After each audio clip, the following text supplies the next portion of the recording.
There's Nino. Nino made a point when he came on at 10 o'clock. The first thing he's doing, he's singing Nordecke songs, man. He's got his Columbus Crew scarf. He's sitting there and he's singing all the stuff from the Nordecke, and he's all gassed up and ready to go about Columbus Crew. And no, I'm serious. It's like literally he's got all the supporter stuff going. And he's like, there's this one lone voice in Peru singing Nordecke songs for the Columbus Crew. It's almost like we've run out of superlatives. We've run out of positive things to say about how Wilfred Nancy is taking the 4-2-4 and doing what he's doing, and no one can catch up to him. We're running out of stuff to say, and Columbus, going through all of the competitions in the hemisphere, they still got matches in hand. It looks like they're going to be the 2 in the Eastern Conference, and they're going to be just as dangerous as ever as a 2 than they would have been in any place else in the Eastern Conference. Yeah, I mean, that's a good team to follow right now. That's a good team to support. Without a doubt, it's been an organization that has done it right in every single phase of the game. They've done a great recruiting. They've done a great adding the right pieces in terms of players. They've brought up a coach that can amplify all that can make it better, that has a great soccer module. So Columbus, it's to me, and has been for, 2 seasons, the most entertaining team and the most consistent team. And I would say the best team in MLS. I hold that today beyond support shield candidate top candidate in Miami. I think that Columbus is by far the best team. Let's talk about what happened last night at Starfire, and to have that place as jammed as it was. I mean, it looked like it was a fantastic environment, packed house, 5 yards shorter, if I heard correctly, than the dimensions at Lumen. So it's kind of a cramped quarters, and it was just the 1-goal margin. What happened last night at Starfire to have LAFC advance to the final and hosting Open Cup against Sporting Kansas City? Yeah, I mean, that's 10 games in a row unbeaten for LAFC against Seattle.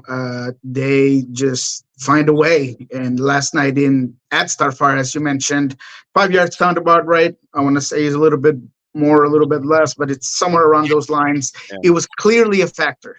LAFC was uncomfortable. LAFC couldn't move the ball as quickly. The fluidity wasn't quite there. The spacing, Ocampo didn't have that wide of a lane to get through. You could tell even players just receiving the ball at the widest part of the field, it was going out of bounds. I mean, it's definitely a change in adaptation. The ball runs a lot faster at Starfire. So Seattle did well in, 45 minutes. I think LAFC had one big chance, which is a laser from Kei Kamara that I don't know how Jackson Reagan puts his head and doesn't get a concussion out of that, and basically gets it out of the inside of the goal. So it was a game in which, even with LAFC in a situation where they were, I think, at a disadvantage because of their style of play, their soccer module, where the Sounders' defensive roles were easier because you have less space to cover, you're closer to people. I thought that Nuhu had a great game. He frustrated Kike Oliveira when he was in there. I thought that Yeimar Gomez and Jordan Jackson did well. But at the end of the day, Seattle just didn't do enough on the offensive end, because just as it was hard for LAFC, it was hard for Seattle. And when you got those 3 monsters, even without Murillo in the back of the LAFC, it's just hard. And there was lack of services into Jordan Morris. There was a constant attempt to try to get balls into the 18 that just weren't successful. Seattle did try the mid-range resort, but there were just too many bodies. It would get blocked off, it'd get a hit off. So at the end of the day, I think they only had one clear chance on goal, and beyond that, there wasn't much more. So was there some controversy? Yes. I've been looking at that handball by Alex Roldan and Pedro de la Vega. Both feel like they're being tucked inside. At first, I thought it was, at first I didn't see it correctly. Then I watched the slow motion. It seemed like there was a handball. This morning I was watching the game all over again, and I kind of slowed it down, and it seemed like De La Vega does try to tuck that arm inside, and so does Alex Roldan because he hits on both players. So I understand people's frustration with the call, but at the end of the day, it goes beyond that. Seattle clearly should have done more to not allow critical or not critical mistakes by a referee change the outlook of this game. Then there was the offsides on Jordan Morris that also looking at it, it seems like maybe he's a step offside, a little bit harsh, both of those calls, both difficult, both were a factor. But at the end of the day, the substitutions, the execution wasn't there for Seattle, and is just another game where LAFC just gets the best out of them. And if I had to come up with a conclusion of why they haven't been able to beat them since May of 2021, they just don't match up well with LAFC. They don't match up well on paper because they're clearly better. LAFC consistently has one, if not two, if not three game changers that can just change the game on their own. And when there's games like yesterday, when you can beat their three-man back line and you can get behind them and you can challenge them more and you allow them to sit the way they sat, then it all goes well for LAFC, even if it is with the PK that Buanga puts away. And you have the most handsome man in Major League Soccer rivaling the most handsome man between the sticks. Who didn't play? He was just walking around Starfire looking at the beauty of the bleachers and walking through the taco trucks and walking through what I feel like it's a shed for maintenance on the grass as he goes through into the field. So I'm sure he had a blast. Yeah, man, a bit of a wake-up experience for Olivier Giroud, as he is now wearing the LAFC colors and producing for them in his limited action so far. He did take a lot of pictures with fans. Him and Lloris were very gracious. There was a group of people waiting at the stairs of Starfire as they're going into the buses because they waited for the whole parking lot to clear out before they came out. And I thought they were very gracious with fans here in Seattle. And so now with Open Cup behind us, and we know who's going to be in the final. Leagues Cup is behind us once again, and if somebody's going to beat LAFC and the most handsome man in Major League Soccer, it's going to be Wilfred Nancy and Columbus Crew. We set the alarm bells off yesterday. Breaking news that Lionel Messi was back doing toe touchies and individual workouts. So the imminent return is somewhat whenever when it comes to Messi and friends. When it comes to the Western Conference, and we'll get into Cliffhanger because it's been a while since we had the time to play Cliffhanger. We got to get into Cliffhanger this week. Absolutely. When it comes to Major League Soccer and the Western Conference, we know that it was going to be, right now, it's going to be that mix of LAG and LAFC and whoever wants to chase after them to be in third, RSL, what have you. But LAG is putting some distance between themselves and everybody else, but that's because they're playing all these matches in a very, very quick time. 3 matches in hand for LAFC right now. They're 5 points back, but they've got 3 matches in hand to make up the difference, and then there's a match in hand with RSL as well. So right now, I mean, LAFC, they've got that wiggle room to get past LAG to get the top seed.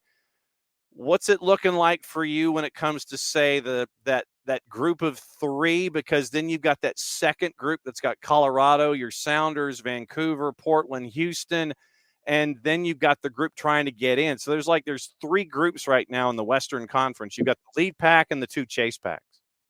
Yeah, no, you basically just outlined it perfectly. However, I do feel like there is no moving the 2 LA clubs. I think the LAG, in the way they're doing it, they found a great way to just incorporate Marcus Royce into the mix. He looks like a guy that's gonna be a perfect fit, although maybe we didn't feel like they needed a guy like that. He definitely came to shine. debut goal. It seems like the vibes are perfectly with Ricky. So this is a team to watch. I did not expect them to play in the first line of midfielders at the holding mid. I didn't see that coming, but that's where he played. It seems like it'd be a perfect fit if you want to keep the triple P's up top. I mean, it just seems to work. So they're a scary team, although defensive issues, I think, can still catch them later on down the line against the LAFC team that is absolutely uh, the candidate to take over because of how they've been playing, because of the way they've been doing it in that roster. But I do think RSL is in the very thin line of potentially dropping from those three, and maybe they allow a team like Colorado to get forward because Chicho Arango is hurt, because I think Carlos Gomez no longer there is a big problem to have. He had been so productive, so effective.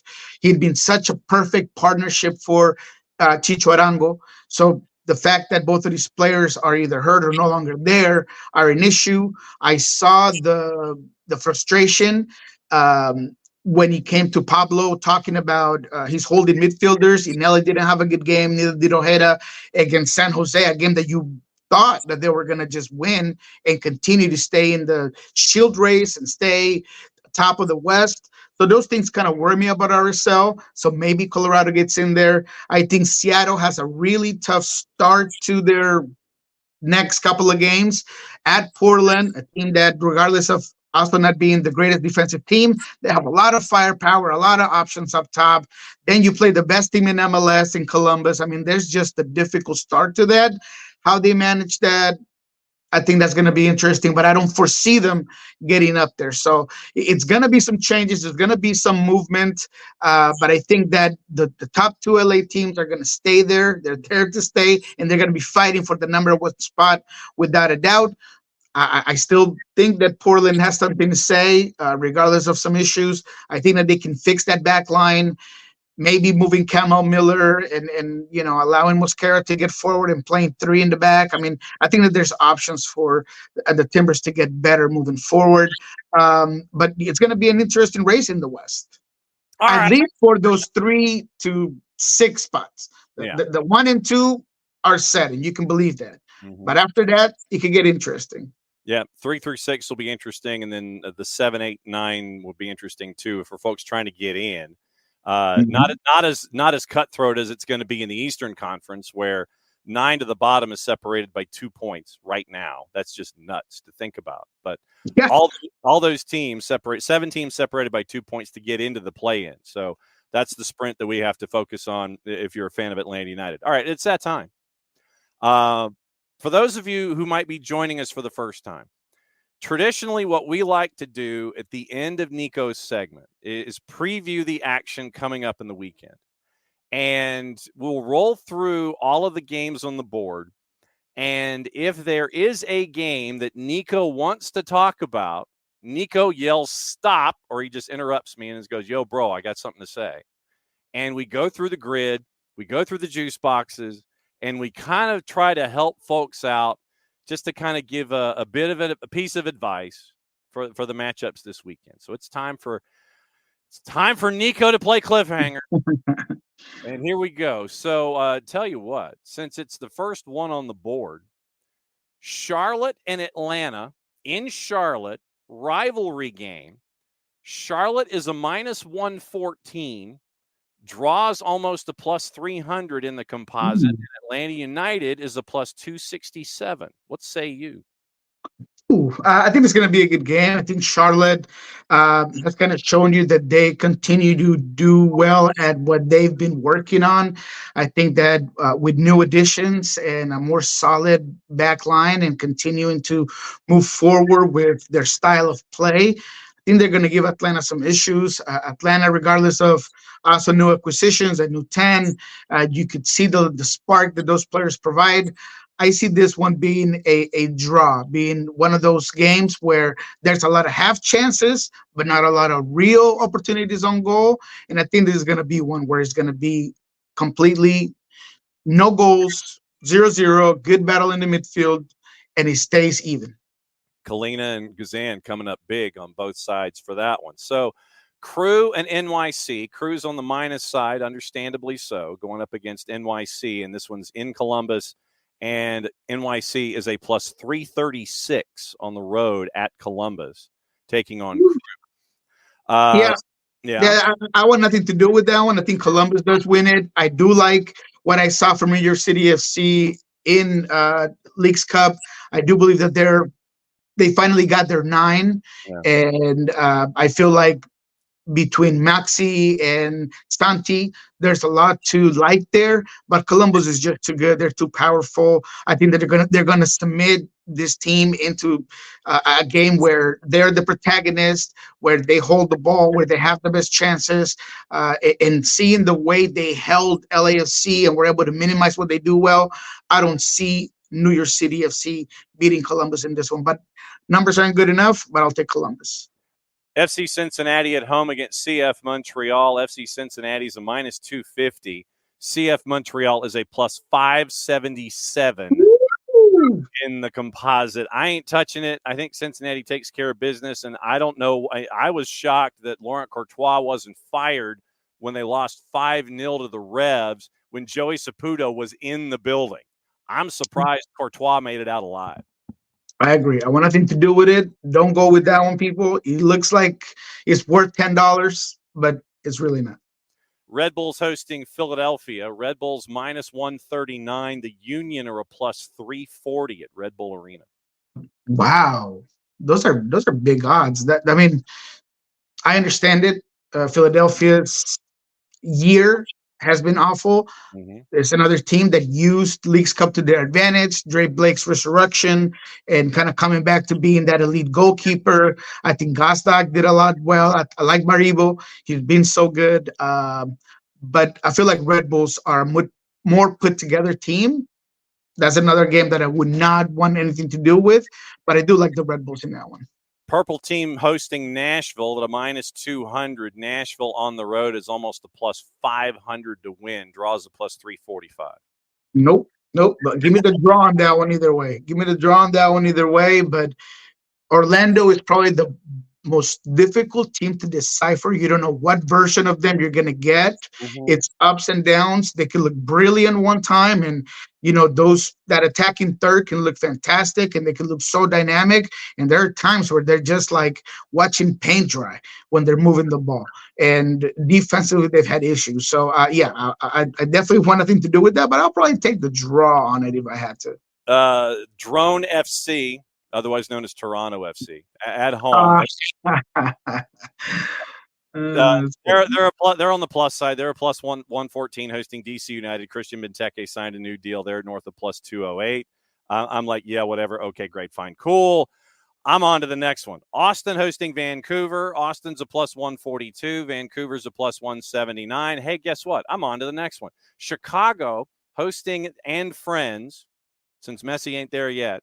The Juice Box bosses have thrown a blanket over the whole thing. It's within the margin of error. Chicago's slight favorite in and around plus 150.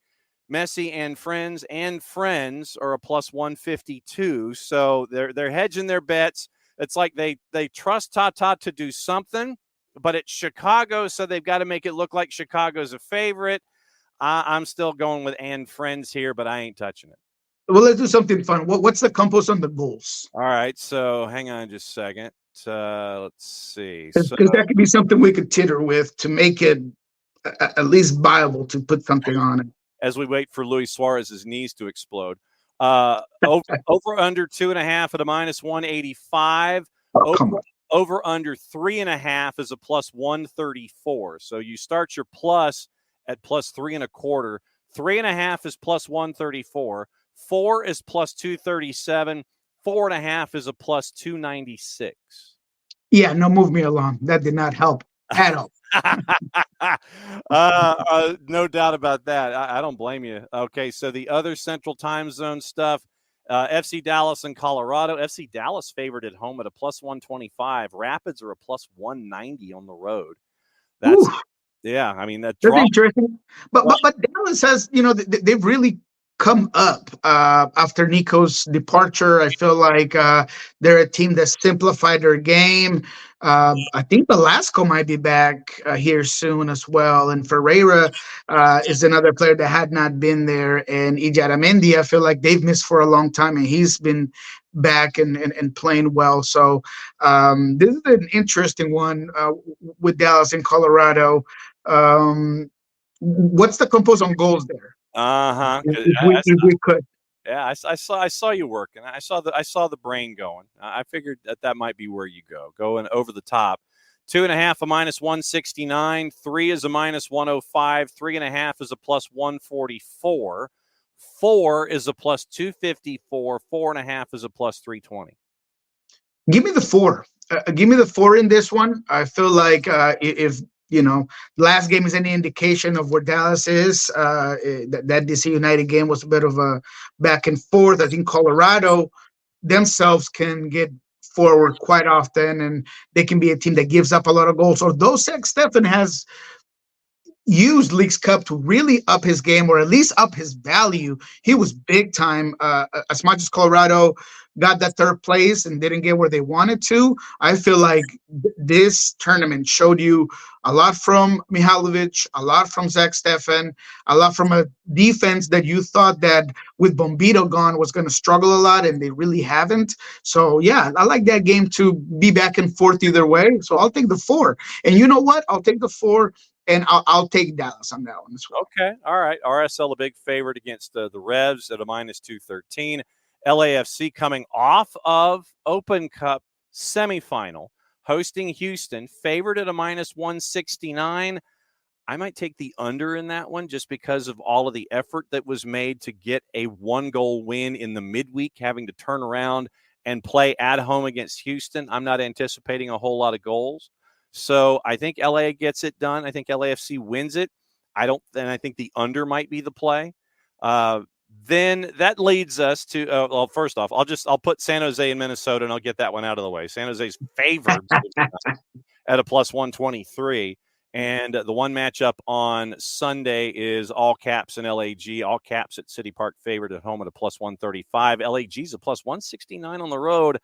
I might take the Galaxy in that one. Draws a plus 284. So that leaves us with the one game on the board. I think you know what game it is.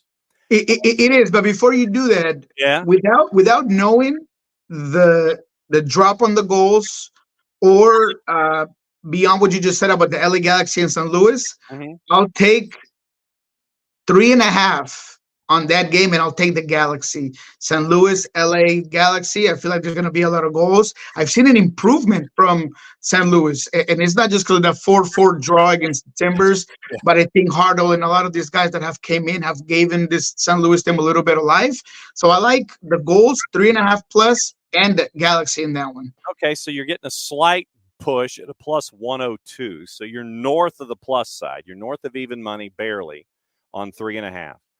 4, by the way, is a plus 167 if you are interested in going. So they're expecting a lot of goals. Yeah, okay. All right, so last game on the board that we're going to talk about. Portland hosting Seattle in Cascadia.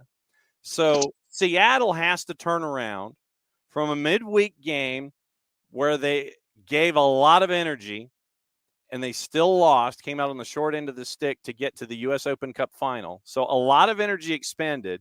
You've got to turn around, go down to Portland, play the Timbers in a Cascadia matchup. Portland is a plus 122 at home, draws a plus 262.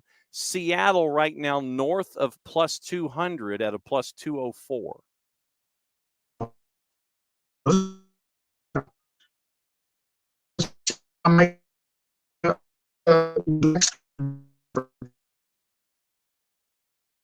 And so the second, there we go.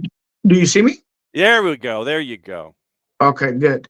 Yes, so this is a tough game. You said it absolutely right. This is a difficult game for Seattle for so many reasons. The emotional wear and tear that they just had, the physical wear and tear that they just had.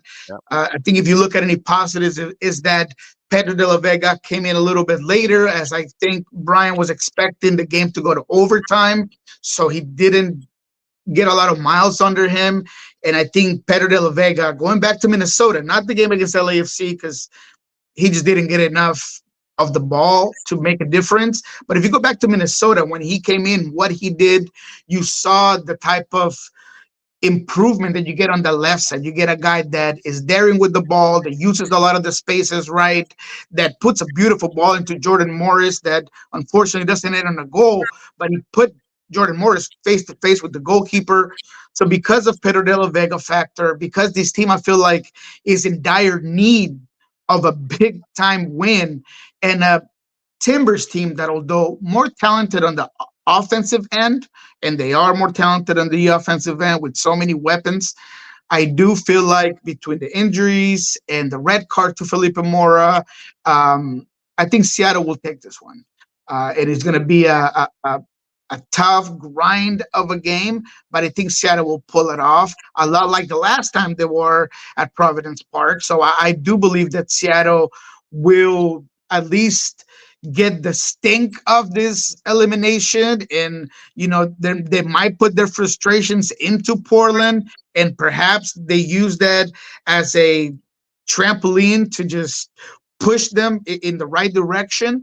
But I do give Seattle the benefit of the doubt on this one, and I do think that Phil Neville's had issues defensively, and maybe that's going to open up what hasn't worked for Seattle, which is offensive movements, which is the ability to really get behind opposing defenses. So I'll take Seattle in this one. You might take the total too and play a little bit of over as well. All right. Oh, yeah, what's the total there? All right. Well, hang on just a second. We will. Yeah, that's interesting. I mean, it might be that type of game. Yeah, I'm thinking that that it might go sideways early on, and it might be one of those 4-4 redos that we're staring at, where because the team is coming in on short rest, because it's a rivalry game, because of everything that's at stake, maybe the over-under would be something to look at.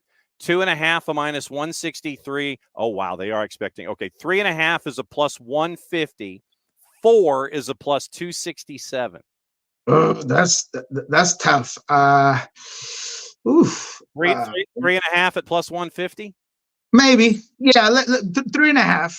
We can do 3.5. Yeah, I think Seattle has some goals in them. I mean, you saw the Minnesota game where they really came back, and they were going back and forth. And although Yeboah did a party back there and made Seattle look average in that one. I do believe that Seattle had that willingness to go. I think that on set pieces, they've really improved. Andy Rose has done a lot of work on set pieces, and that's a part of Seattle's game that needs to be on point. Albert Rusnak, regardless of last night's game, has really resurrected into being that guy that handles all aspects of that offense. So I think that Seattle, with everything that just happened, needs the win. They'll get that win. They're a proud group, and there's nothing better than beating Portland to get you right for the rest of the season. You ain't kidding, brother. All right, hit the promo for me. What's going on? What do folks need to do? All right. Well, I'm hoping to drop a big story on Raul at Sandra Hard. I will be at the training facilities today, so follow Pulso Sports. Last night, we had talked to Christian Roldan, talked to Brian Smetzer. If you want to hear what the protagonists had to say about a real frustrating game, we didn't get a lot. Brian was in no mood to talk. Alex was trying to talk, but Brian was really, really heated. So check that out. 2-3 minutes of each one of those personalities after the game, and then we'll give you everything that comes about in today's training session on Pulso Sports and Soccer Bar, of course. Always, my friend. It's great to have you escaping the grips of airport traffic. It is so great to have you away from an airport where you're having to take that extra lap to get your timing right. It's like, okay, I've got to leave to circle back. Yeah, I'm coming out. I'm at baggage claim. I'm waiting, and you're like, man, I'm right there. So I've got to go around another time, and then you're like making another lap, and you're like you're in lane 3 away from the curb, and the people that are there, they finally come out the door, and you can't do anything about it. So you're either yelling out your window, come across, or I'll meet you at the crosswalk or something like that. And trust me, I've been there, brother. And the cell phone lot is overrated. That's all I'm saying. Hey, I got a technique, man. I literally start at the very first bay, knowing that it'll take my family a certain amount of time to get to the international gate, because they can tell you to move, but they can tell you to move forward. But I stop way over here. I'm waving to people that don't know me as if they're going to go in my car. I'm opening the hatch, closing the hatch, moving to the next one, doing the exact same thing until I finally get the text, we're at the door, and then I move forward. So that's tremendous. That is it. Make sure that the car looks like it's having problems and that you got work to do. I love that. Get ready for Soccer Bar, my friend. Love you, and we will catch up with you next week. Thank you, John. Appreciate it. Have a good one.